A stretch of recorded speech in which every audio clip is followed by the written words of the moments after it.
Good day, dear students. I'm teacher Blessing A. Japson, and today we will be studying the music of Mindanao. But before that, let's first review the hornbosstel sax classification of instruments. So we have the chordophone, aerophone, idiophone, membranophone, and electrophone. So what classification of instruments produce sound by striking or playing the actual body of the instrument? The answer is idiophone. What classification of instrument produce sound through the vibration of the strings? The answer is chordophone. How about the classification of instruments wherein it produces sound through the stretched membrane? The answer is membranophone. What classification are the blown air instruments? The answer is aerophone. And what classification of the instrument wherein this instrument produces sound by means of electronic? The answer is electrophone. Can you give me an example of a chordophone based on our lesson in the first or in the second quarter? That's right. Bandurria is an example of a chordophone. How about an example of aerophone? Do you have any idea? Very good. The answer is tongali. How about an example of a membranophone? Very good. Solibao is an example of a membranophone. How about an idiophone? Correct. Gangsa is an example of an idiophone. How about an electrophone? The answer is an organ. Very good. Let's now watch a video clip of Master Samuan Sulaiman and try to guess the name of the instrument he is playing. What is the name of the instrument he's playing?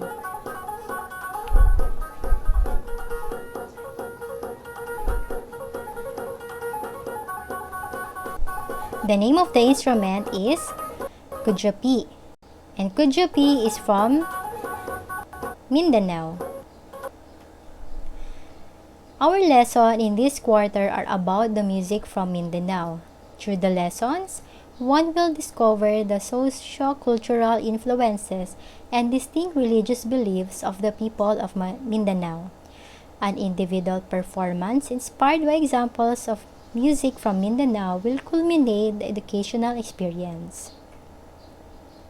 So that is Mindanao in the map of the Philippines. For the content standards, the students demonstrates the understanding of the musical characteristics of representative music from Mindanao.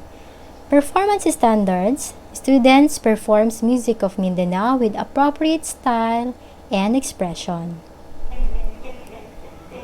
Let's now go to the vocal music of Mindanao. So first we have the chants. Under chants we have lugu. These are chants used in reading their Quran and books they use in their Islam religion. Kalangan, these are songs used for serenading loved ones. Sail or lunsay is a chant to be sung by the wife-to-be during the ceremony.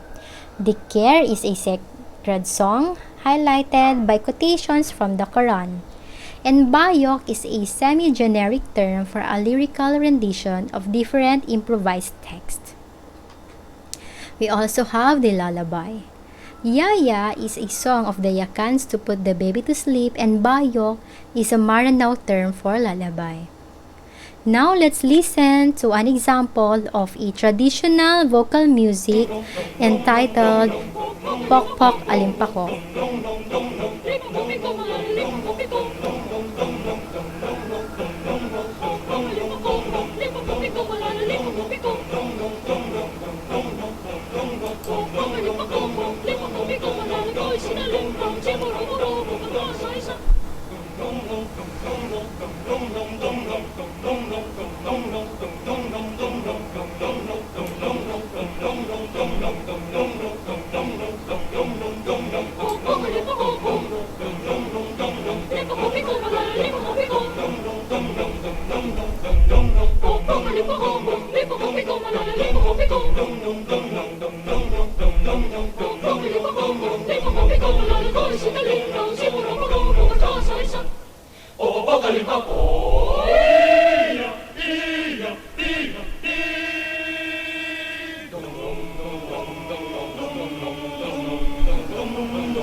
So that is Pokpok Alimpako. Next vocal music is the Notivalles de Zamboanga. Que me puedes olvidar. No te vayas, no me dejes, porque sin ti no puedo estar. No llores, paloma mía, no llores, te escribiré. No llores, en cuanto vuelva, paloma mía, te escribiré. Pluma de ave, pedazo de papel, con sangre de mis penas, paloma mía, te escribiré. So that is Notivalles de Zamboanga. Next song is the Darangen. Darangen is an ancient epic song that encompasses a wealth of knowledge of the Maranao people who live in the Lake Lanao region of Mindanao.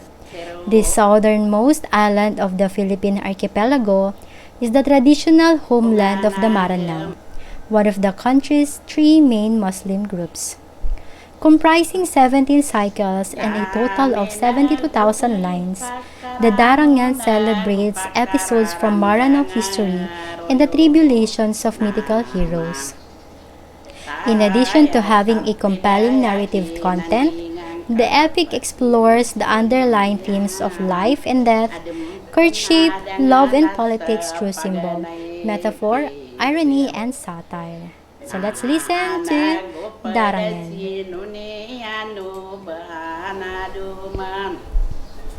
Daranga batara kosam lendinga pedayagi nandinga nade rasaira nona nade ma pangam ano nada taga ide bulunga mapamunagi yan. Let's now go to the instrumental music of Mindanao. We have the Pala-Boni-Bonyan Kulintang Ensemble. This is most widely performed instrument in the Maguindanao region. It means an ensemble of loud-sounding instruments. Under Pala-Boni-Bonyan Kulintang Ensemble, we have the Kulintang instrument. It is a set of 8 boss gongs of graduated size that function melodically, accompanied by larger suspended gongs and drums. It is also played by striking the bosses of the gongs with 2 wooden beaters, and it is important social property. This instrument of the ensemble is a highly valued priceless heirloom that can command a high price as dowries. Let's now listen to Kulintang performed by yours truly.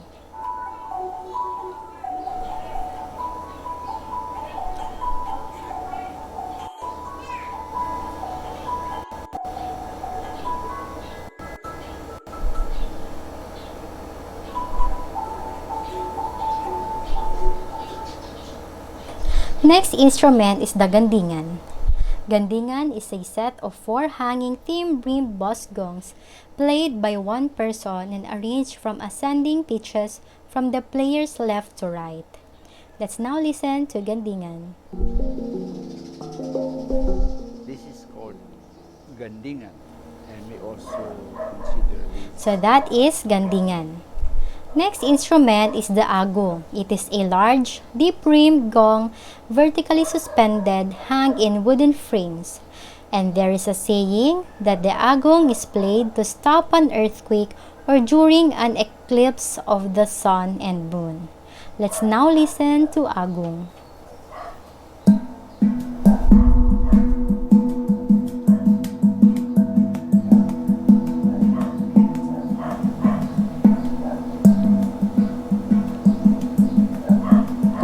So that is an agong. Next instrument is the babandir. Babandir is a timekeeper gong.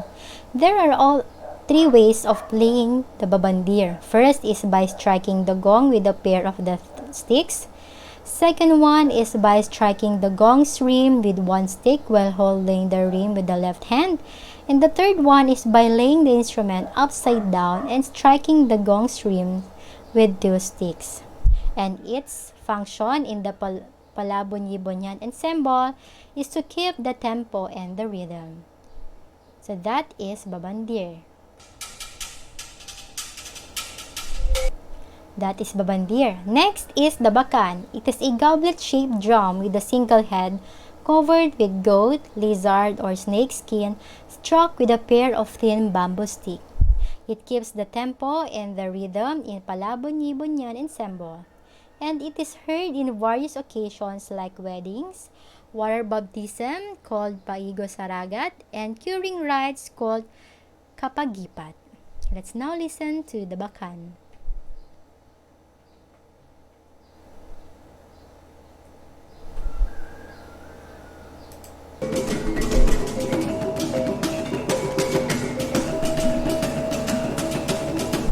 So that is the bakan. Now, let's listen to the Palabon-Yibonyan Kolintang Ensemble.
The gong music of Mindanao reflects the natural and spiritual life of the Lumad and Muslim Filipinos, as well as the influence of the Malay trade and Islam in the development of gong chimes.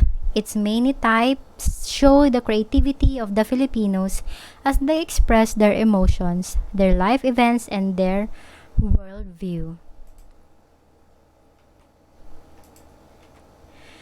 Let's now proceed to the bamboo ensemble. Bamboo instruments were made for the purpose of entertainment and personal expression of their spiritual faith. We have the gabbang. It is a native xylophone instrument, bamboo keyboard on top, constructed out of wood. Let's now listen to gabbang.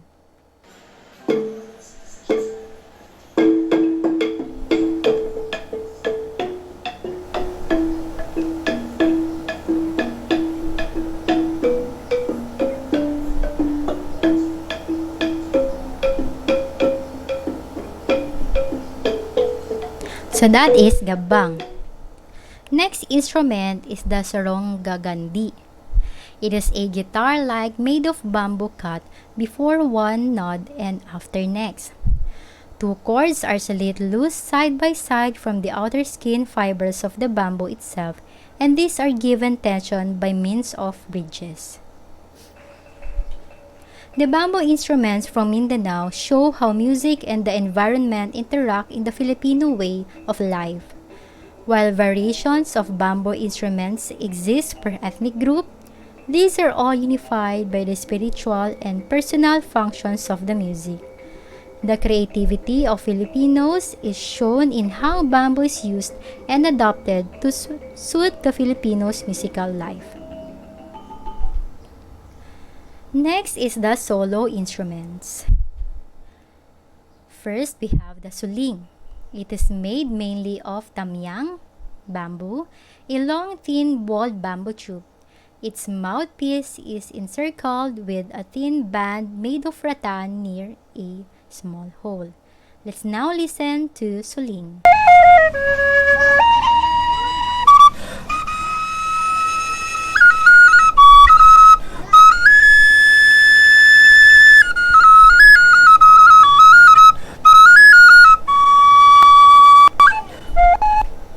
Next instrument is the kudyopi. Kudyopi is a two-string black lute instrument made of wood which resembles an elongated guitar, usually having two strings. It varies in sizes, but normally it is about 1.5 meters long. It is held in the performer's lap like a guitar. The left hand slides back and forth between the frets. The middle finger of the right plucks both the melody and the strings with a rattan plectrum or kubit. Let's now listen to Kudyapi by Master Samwan Sulaiman.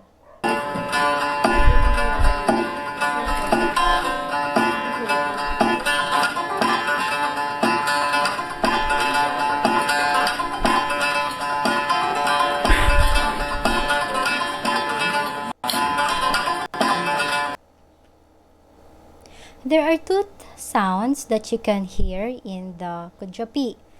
First is the drone. What is a drone? It is a sustained droning sound or a musical instrument or part of an instrument which produces sound and maintains it throughout a piece or a section of music. Instrumentally produced drones are generally accompany melodies played on the same instrument or one another. And the melody. What is a melody? It is a succession of pitches in rhythm. The melody is usually the most memorable aspect of a song, the one the listener remembers and is able to perform. Let's now listen again to Master Samwan Sulaiman and let's try to identify the drone and the melody. Tan tan tan tan tan tan tan tan tan tan. So that is the drone. Tan ta ta ta ta tan ta ta ta ta tan tan ta ta ta ta tan. So that is the melody.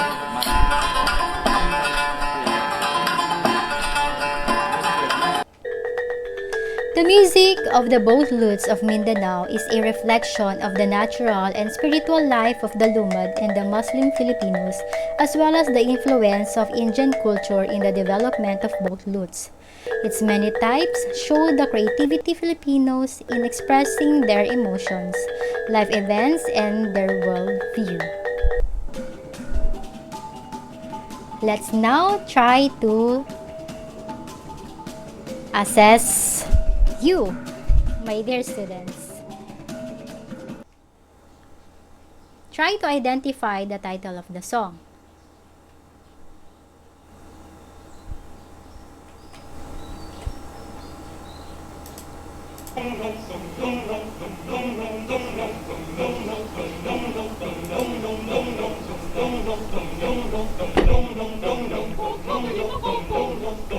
What is the title of the song?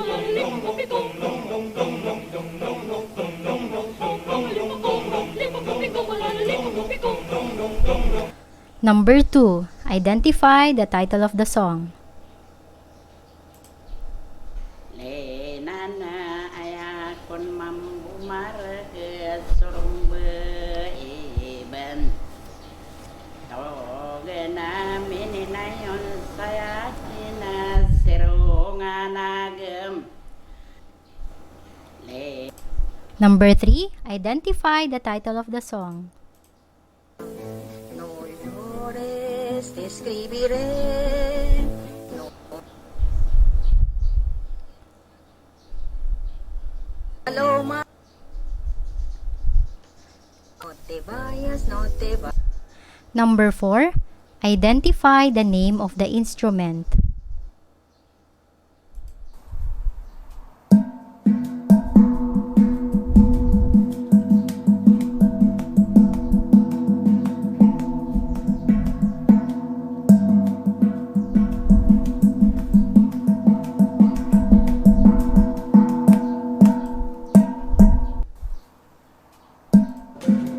Number 5, identify the name of the instrument.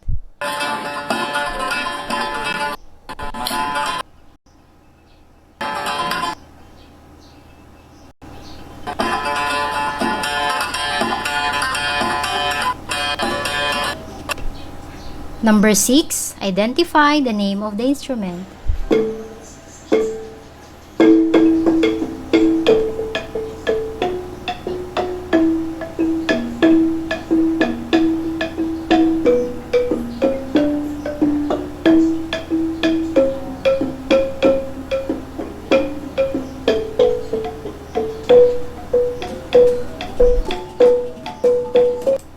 Number 7, identify the name of the instrument.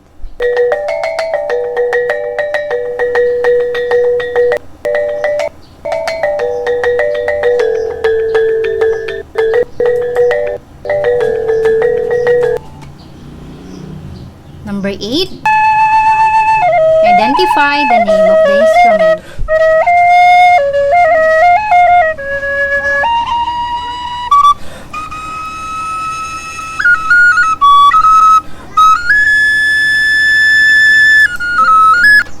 Number 9. Which of the following instruments from Mindanao is an example of an idiophone?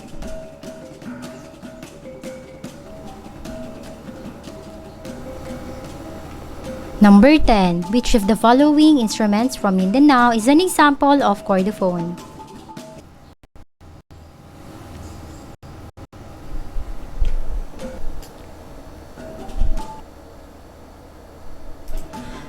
For your performance task, here is the direction. Using a 2-string guitar or an improvised lute, perform your own version of drone and a melody. Number 2, produce percussive effects with your thumb while doing the drone and melody. And number 3, video your performance and submit it to your teacher.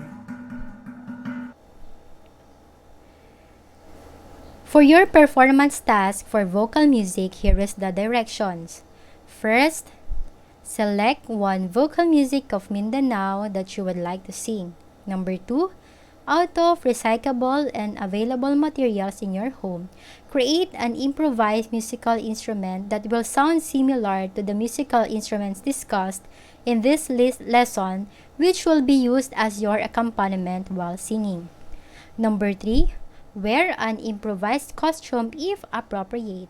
And number 4, take a video of your performance and submit it to your teacher. So here is the performance rubrics. We have the proficient, approaching proficiency, developing, and basic. For proficient, there is focused and clear tone throughout the piece, accurate rhythm and secure pitch, consistent and sensitive phrasing, well-defined dynamic levels with creative nuances as indicated in the music or suggested by the teacher with a reference to the style and content. For approaching proficiency, focused and clear tone in the normal ranges, isolated errors in rhythm, pitch and phrasing, More obvious dynamic levels with more nuances as indicated in the score or as suggested by the teacher with reference to style and content. For developing focused tone but inconsistent in the extreme ranges, some repeated errors in rhythm, pitch, discernible dynamic levels follows the nuances indicated in the score or as suggested by the teacher with reference to style and context. And for the basic, there is unfocused tone, erratic rhythm, unstable pitch, inconsistent phrasing, and dynamics. Needs work on nuances with reference to style and context. So that is all for today for our discussion on the music of Mindanao. I'll see you again and I hope